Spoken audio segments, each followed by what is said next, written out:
क'क्राझार डिस्ट्रिक्टआव मोनगोन नैबे उदालगुरि चिरां बाक्सा बे दामा खम एसे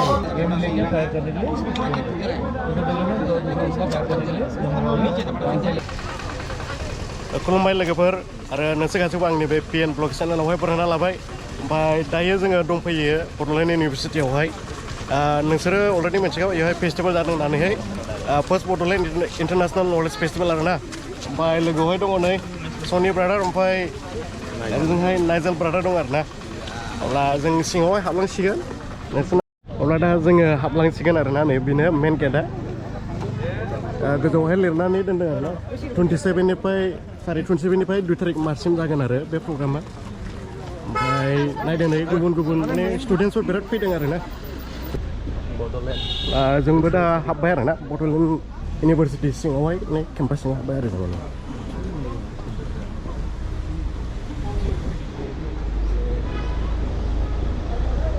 एकदमबारे फार्स्ट टाइम हाबफैदों आरोना ओमफ्राय बिराद मोजां मोनदों एकदमबारे साफा आरो नै ओमफ्राय साइडजोंहायनो गार्डेन बिबार आरि गायनानै दोनदों नै मोजाङैनो साजायनानै दोनदों आरोना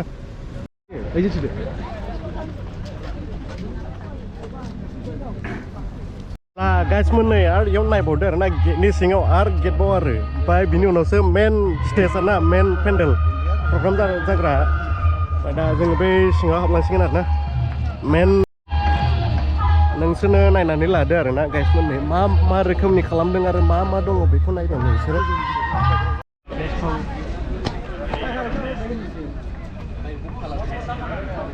आरो नोंसोरो बेवहाय नायनानै लादो नै दावदै कार्टुननि आरोना दावदै कार्टुनजोंहाय खाथाबनानै खालामनायनि आरो माने सिङावहाय प्लाइवुड आरोना ओमफ्राय सायावहाय दावदै कार्टुन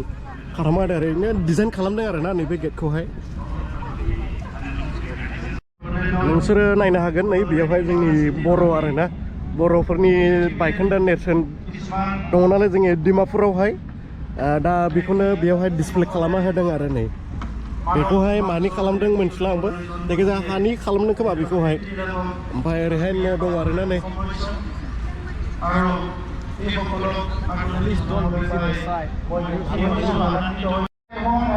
स' गाइसमोन नोंसोरो बेयाव नुनो हाबाय नै एपिग्राफ अफ बड'फा आरोना एपिग्राफ अफ बड'फा माने बे जोंनि उपेन्द्रनाथ ब्रह्म आरोना बेनि मेन आजेन्डाफोर आरो बेफोरखौहाय नै बेयाव लिरनानै दोनदों मेन आजेन्डा ओमफ्राय मारै जाया मामोन बेनि दाबिफोरा बेयाव लिरनानै दोनजोबदों आरोना ओमफ्राय नै बेयावहाय दङ माने वेपन डिसप्ले आरोना नो योर आर्मि बेयावहाय वेपन डिसप्ले खालामनानै होदों मा सिलाय दङ बेफोरखौहाय नोंसोरखौहाय माने मानसिफोरखौ मिथिहोनो थाखाय बेयावहाय डिसप्ले खालामनानै होनाय जादों आरोना ओमफ्राय नै दा मानसिफ्रा बेयाव लाइन थानानै नायगासिनो आरो नै जोंबो दा लाइन थानोसै लाइन थानानै जोंबो नायनोसै आरोना नै ओरैहाय लाइन थानानै ओरै थांदों ओमफ्राय नायनांगोन आरोना जोंबो लाइन थानानैसो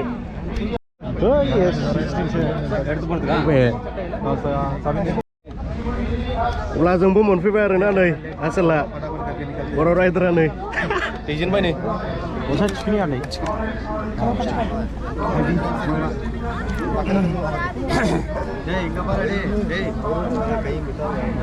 बेफोरनो आरोना नै सिलाया ओमफ्राय इसोरखौ खेबनो मोना आरोना इसोरनि मोखांखौ देखायनो मोना आरो सिलायफोराखौ नायदो नै नोंसोरो बेयावहाय लिरनानै दोनजोबदों आरोना नामाखौ लिरनानै दोनजोबखानाय डिटेल्स गासैबो AK-47 ओमफ्राय नैबे AK-47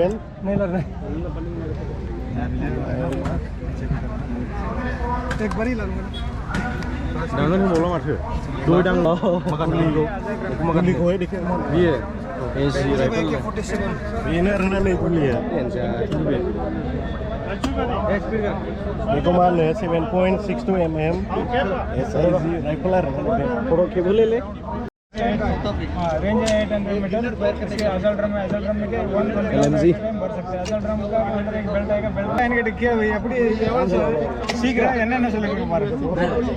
எனக்கு பாத் नहीं मारो என்னென்ன சொல்லுங்க எவ்வளவு சீக்கிரம் சொல்லுங்க right feeding Riders for feeding बेखौ मा होनो हमलाय याव नायदों नै माल्टी शॉट ग्रेनेड लांचर नुलायो 30 ग्राम ग्रेनेड एक पाव इसका मैगजीन ही है और क्या बोलते हैं इसको बुली ये ग्रेनेड है ग्रेनेड इसका है ना सर हाँ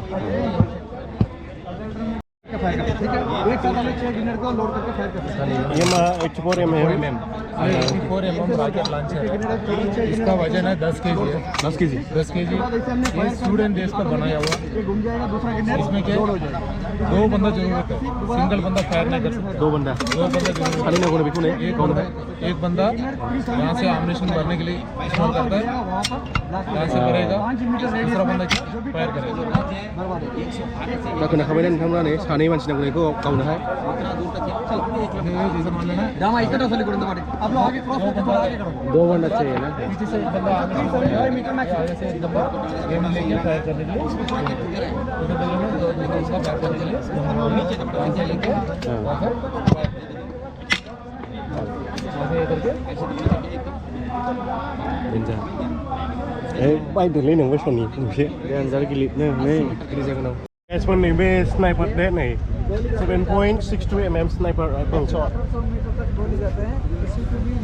ओरैजोंबो नै डेन्जार दंबावो सिलायफ्रा बेथ' डेन्जारसिन नै 30 mm अट'मेटिक ग्रेनेड लांसर जिप खानाय दा नैबे माबा आरोना ग्रेनेड गावहरग्रा इयो बायदि गोमोलै बेनि सायावना थिगल' नामा इउटुबाव नायदो आयौ माबायदि डेन्जारलै बुस्थुआलाय बेलाय आं बिदिखौ गिलायलाङोलै बेनि गुलियालाय बहाब्रा गुलि गैया नामा बेनो गोमोन गुलिया हनै डेन्जार गिदिरखा नैबे 7.62 mm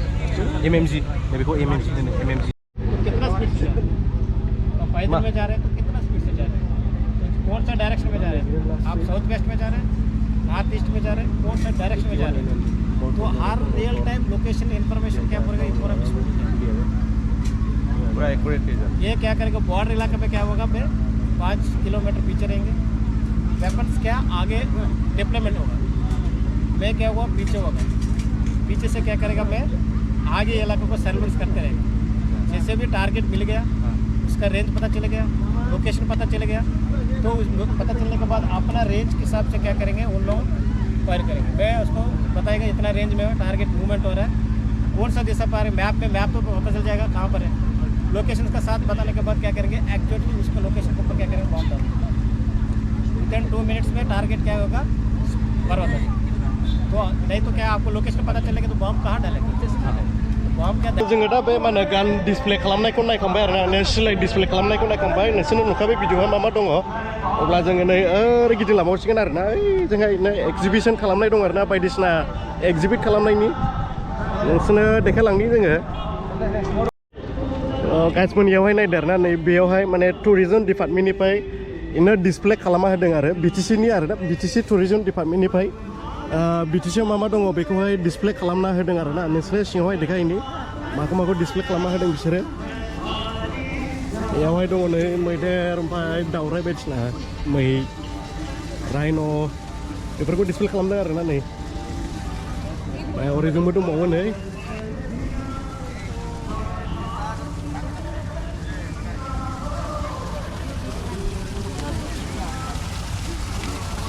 बेयावहाय दङ जाहैबाय माबा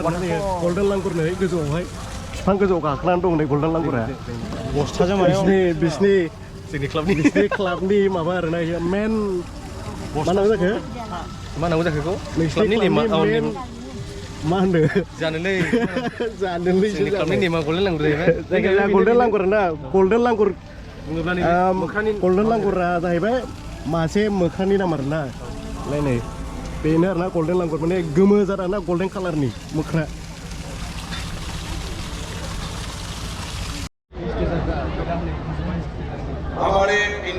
आरो बेनो आरोना मेन पेन्डेला बेनो ओमफ्राय मेन स्टेज ओरैबायदि मोसादों नै दाब दाब जायगानिफ्राय फैदों आरो बबेनिफ्राय फैखो मानसिफोरा नायदो फुल आरोना पेन्डेला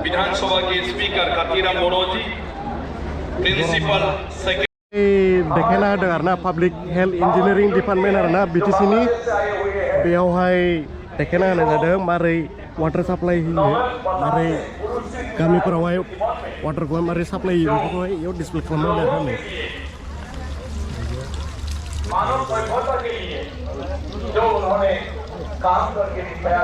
ये डिस्प्ले खालामना दं हो स्किम जाहैबाय ये मोनसे स्किम नैबे नैबे न' जाहैबाय दा ओमफ्राय नैबे पाब्लिक हेल्थ डिपार्टमेन्टनिफ्राय वाटार साप्लाइ आरो इयो बे नाजिलमोननि न' खाथियाव दं ओमफ्राय बे बैयो जाहैबाय मेन वाटार साप्लाइ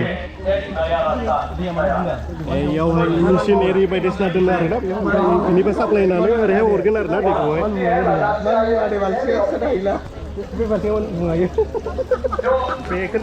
बेखौनो लाङो बेनो गफैयो बेखौ गफैयो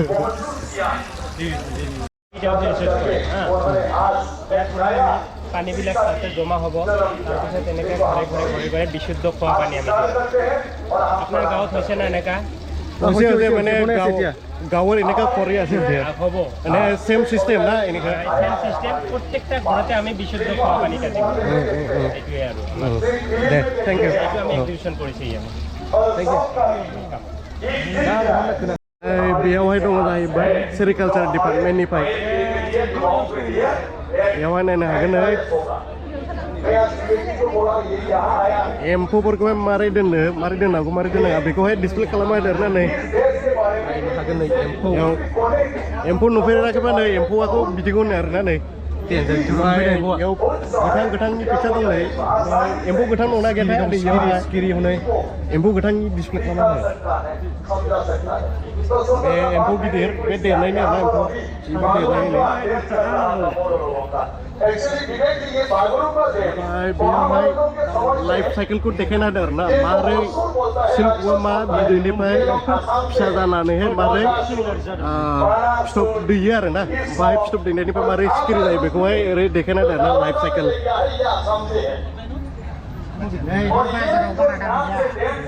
एम्फौ फिसा बेनो आरोना नै एम्फौआ silkworm mature okay this is mature this is peak stage after 4 months pardon after 4 months and this is after 4 months this is after 4 months yeah and this is mature how long does it take to get mature 24 in summer 24 to 25 days okay and winter 35 to 40 winter 40 days it takes longer during winter okay बे माबा आरोना बे देरखानायखौ आरो mature जानायनि जायाखै माबायदि गाबोयो जा माबा हासुनांगौ होमबासो जायो मा बुस्थु बियो मोनाखैरा दाबो मोनबाय गाबमानो माथो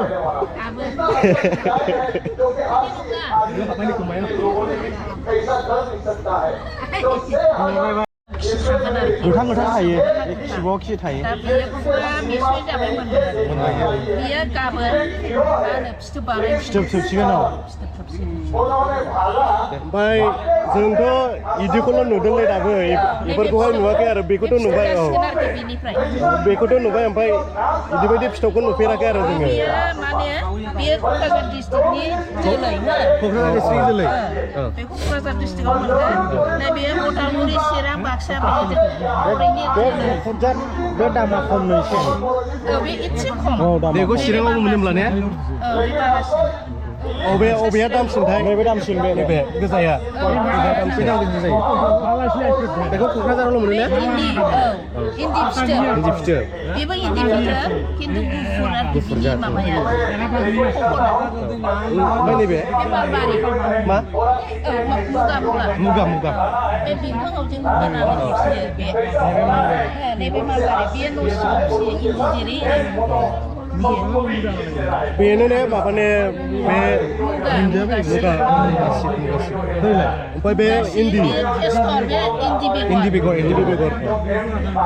नैबेफोर खुन्दुंसो ने खुन्दुं जाहैबाय नैबे खुन्दुं बिनि नैबे खुन्दुंनि मेन प्रडाक्टआ बेफोर जाहैबाय ओमफ्राय दे थेंक इउ बेयावहाय नोंसोर नुबाय खुन्दुं एरि मुगा बायदिसिना मारै खुन्दुं दिहुनो आरोना ओमफ्राय बेयावहाय प्रसेसिं आरो नै मारै प्रसेस खालामो बेयाव डिसप्ले खालामना होदों नै मिला है तो आज आपको सुनना है इन्डियान अइलनिफ्राय माने रिफाइनारि सिस्टेम आरोना बियो मा रोखोमनि बेखौहाय इयाव डिसप्ले खालामना होदों नै गासिबो टेंकि बायदिसिना गासिबो दंजोबो आरो फिल्ट्रेसन खालामनाय मानाय बेयावहाय दंजोबो आरो नै मेसिनफोर गोबां सुबुंफोरखौ बियो गोरिबनिफ्राय आच्छा गाइसमोन बेयाव मा होनो इन्टारनेसनेल नलेज फेस्टिभेल फैनाय समावहाय या हेलौ लोगो मोनदों आरोना नै खुलुमबाय लोगोफोर बयखौबो जोंहा ब्र'नि चेनेलावहाय बाय जोंथ' दा बेरायखांबाय बेरायखांनानै माबायदि मोनखो नों ओमफ्राय बे आं मोजां मोननांदों बिराद मोजां मोनदों गोसोखौ गोजोननाय मोनदों आरो गोबां दाब दाबनिफ्राय जोंहा जोंनि फरायसुलिफोरखौहाय बिथांमोना लाबोनानै बेयावहाय माखासे नुफेरि बुस्थुफोरखौबो देखायदों आरो गोबां माने नलेजफोरबो मोनदों जानांगौ गोबाङानो सोरबा सोरबा जुदि जायफ्रा खोनासंबाय बिथांमोना आरो आंथ' लेट जाफैबाय ओमफ्राय आं एसे जोबनायावसो लोगो मोनफैदों आरो बे प्रग्रामखौहाय आरो नोंथ' इयाव थाबावखागोन नालाय औ जोबजासिम थागोन आं जोबजासिम थागोन औ जोबजासिम थागोन आङो 2आव जोबगोन होननाय खोनादों 2 तारिखआव जोबगोन 2 तारिखआव ओमफ्राय दा दिनैहाय माखासे हिर'फोरबो दंफैयो होननाय खोनादोंमोन थांखोना माखो बेखौ मिथिला नायनोसै माबा दंमोन आरोना बलिउडनि मामोनलायो बिबेक अबेरय ना मा बे दंमोन आरो औ बेबायदि आरो थ' नोंथांमोना बिथांखौ सापर्ट खालामबानो जाबाय हाजासे नायनानैल' थांनो नाङा नायनायजों लोगोसे साबस्क्राइबबो खालाम लाइक खालाम कमेन्ट्स खालाम भिडिअ माबोरै जादों बेनोबो मटिभेट कमेन्ट्स हर जेन बिथाङाबो माने नोंथांमोननि कमेन्ट्सजोंहाय गोसो मटिभेट जानायनि आरोना जानायनि थाखाय बांसिन गोसो जानायनि कमेन्ट्स खालामनो नाङा बेनो thank you Day thank you ब्र' जेब्ला जोङो ओंखारफिनबाय आरोना नायखांनानै मा मा दंमोन बेखौ नायजोबखाबाय ओमफ्राय जोङो दा ओंखारबाय दा थांसिगोन आरो जोङो ओमफ्राय 2 तारिखआव फैबावगोन खेबसे थाथ'दो दे 2 तारिखआव लोगो मोनफिनगोन दे बाय बाय औ दे गुड नाइट सेफ ड्राइभ ओमफ्राय स्विट ड्रिम लासै थांदो थांगोन दे लासै थांगोन दे जागोन दे I love you more. आं हौवाफोरखौ आइ लाभ इउ होनालै अब्ला भिडिअखौ बेयावनो फोजोबो दे गाइसमोन नेक्स्ट भिडिअआवहाय लोगो मोनगोन दे बाय बाय